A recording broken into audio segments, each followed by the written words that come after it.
Hello, everyone, and welcome.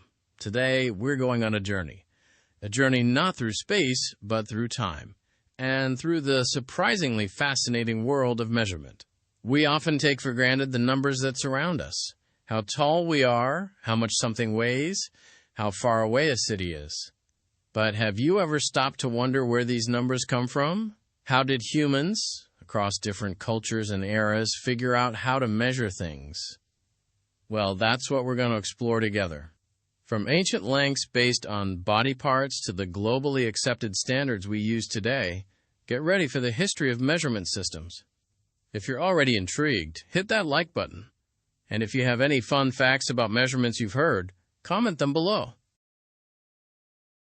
Our story begins way back in ancient times.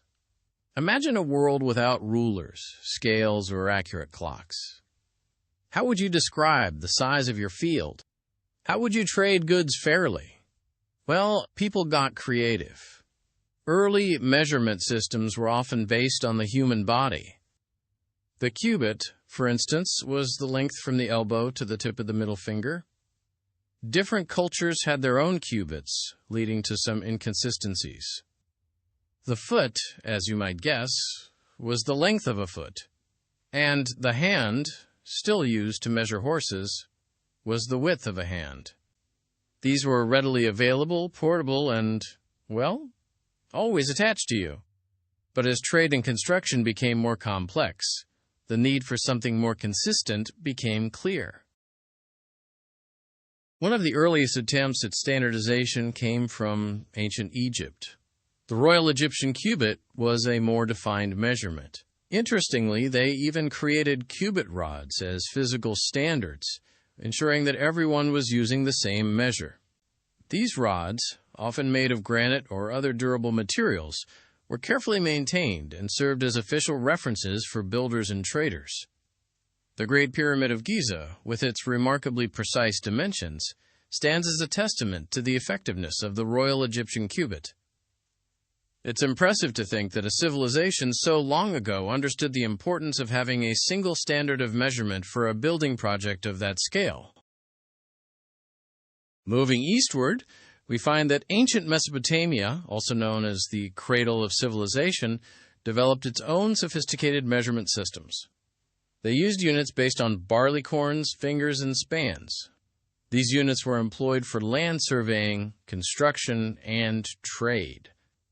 Notably, the Mesopotamians developed a base 60 number system, which is the origin of our 60 seconds in a minute and 60 minutes in an hour. So, the next time you check the time, remember that you're using a system that's thousands of years old. This also influenced the way they divided circles into 360 degrees.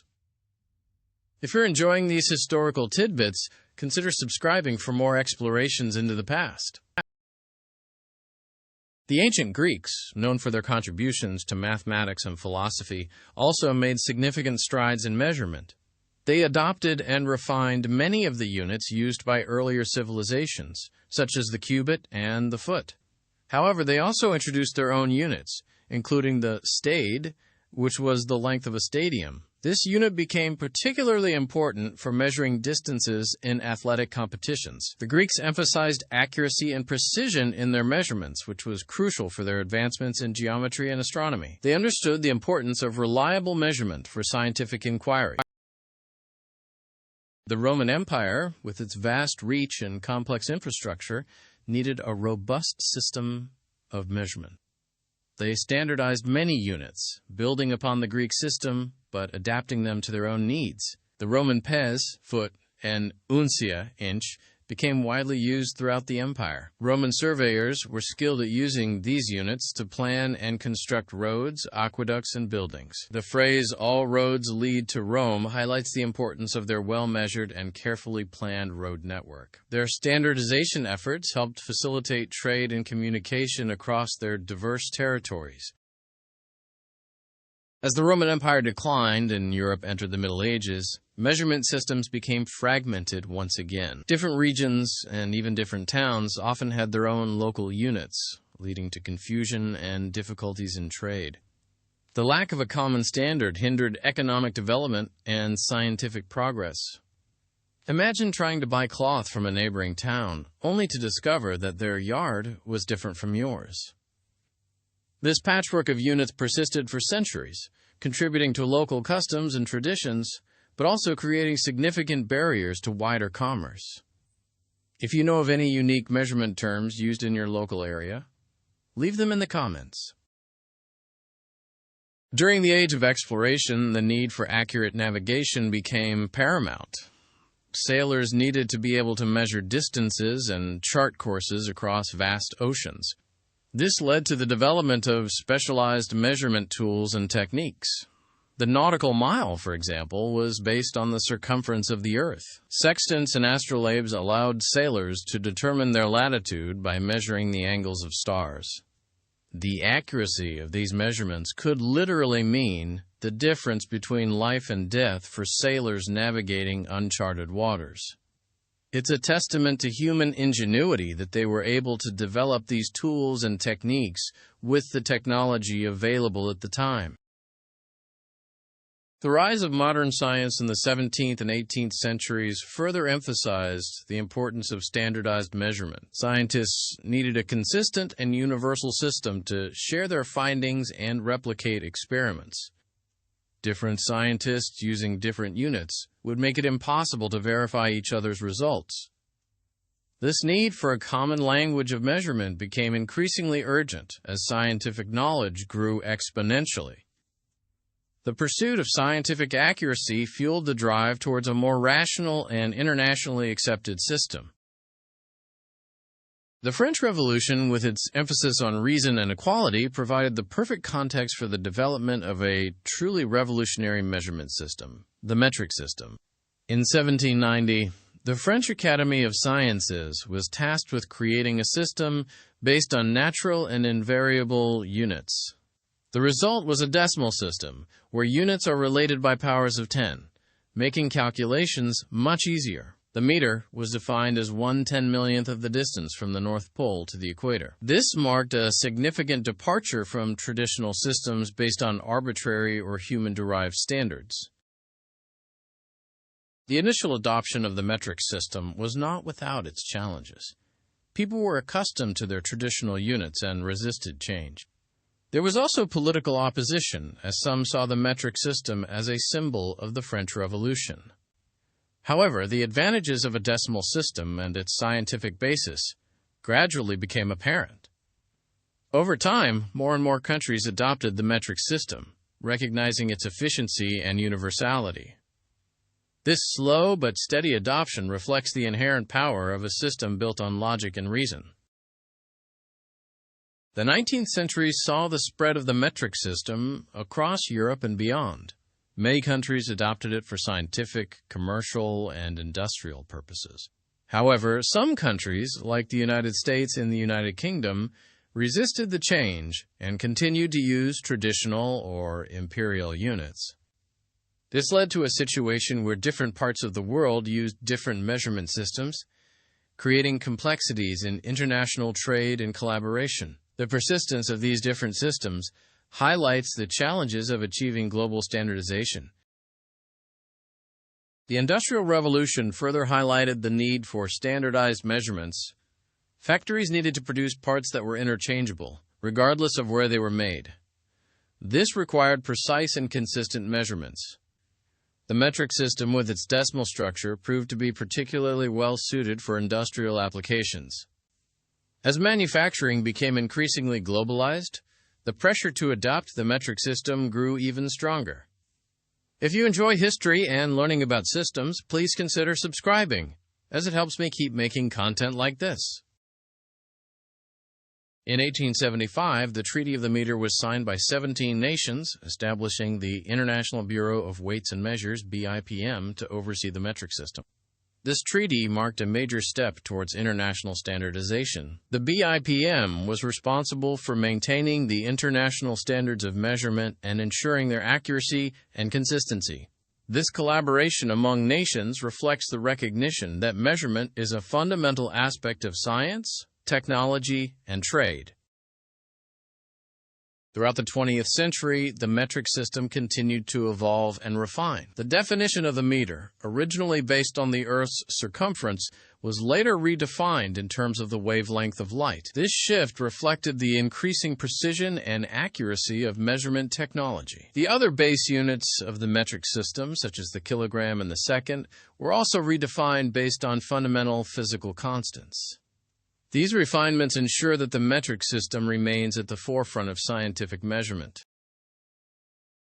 In 1960, the metric system was officially renamed the International System of Units, or SI. This system is based on 7 base units: the meter, length; kilogram, mass; second time, ampere, electric current; Kelvin, thermodynamic temperature; mole, amount of substance; and candela, luminous intensity. All other units are derived from these base units. The SI system is now the most widely used measurement system in the world, used in science, industry, and commerce. The United States remains one of the few countries that has not fully adopted the metric system. While the metric system is used in science and some industries, the traditional imperial units are still widely used in everyday life. This has led to ongoing debates about the benefits and drawbacks of metrication. The cost of converting infrastructure and retraining workers has been cited as a major obstacle to full adoption.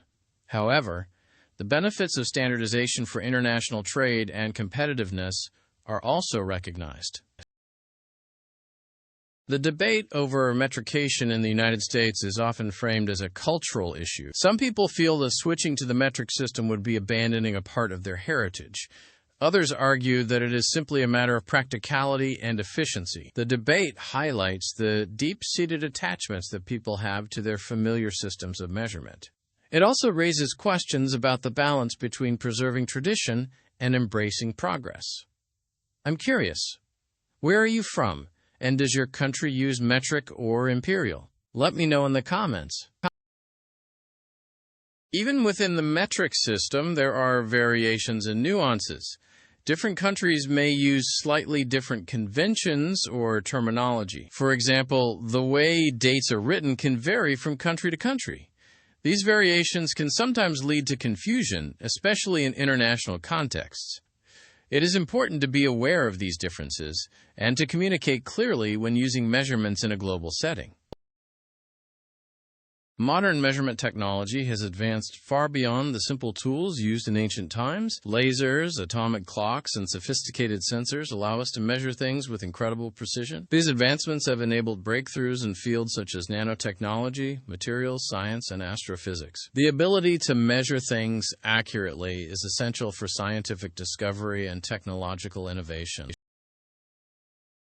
The measurement of time has its own fascinating history. From sundials and water clocks to mechanical clocks and atomic clocks, humans have continuously sought to measure time with greater accuracy. The standardization of time zones and the development of Coordinated Universal Time, UTC, have been crucial for global communication and navigation. The ongoing quest for more accurate timekeeping reflects the importance of time in our modern world. The measurement of mass is another fundamental aspect of measurement. The kilogram, the base unit of mass in the SI system, was originally defined by a physical artifact, a platinum iridium cylinder kept in France. However, in 2019, the kilogram was redefined based on Planck's constant, a fundamental constant of nature. This change reflects the ongoing effort to base measurements on universal and invariable standards. The measurement of temperature is also crucial for many applications. Different temperature scales, such as Celsius, Fahrenheit, and Kelvin, have been developed over time. The Kelvin scale, which is based on absolute zero, is the standard scale used in science. Accurate temperature measurements are essential for everything from weather forecasting to medical diagnostics. Beyond the standard units of length, mass, and time, there are many other specialized units used in various fields. For example, astronomers use light years to measure vast distances in space. Physicists use electron volts to measure the energy of subatomic particles. These specialized units reflect the diverse and complex needs of different scientific disciplines. Learning about new types of measurements is always exciting, and if you agree, then hit that like and subscribe. The digital age has brought new challenges and opportunities for measurement. Digital sensors and instruments allow us to collect and analyze vast amounts of data. However, it is important to ensure the accuracy and reliability of this data. Data integrity and calibration are crucial for making informed decisions based on digital measurements. The sheer volume of data now available makes it more critical than ever to ensure proper measurement techniques are being used. Measurement plays a crucial role in quality control and assurance. In manufacturing, accurate measurements are essential for ensuring that products meet specifications. In healthcare, precise measurements are needed for accurate diagnoses and treatment. Measurement is also used to monitor environmental conditions and ensure compliance with regulations. Accurate and reliable measurements are essential for protecting public health and safety.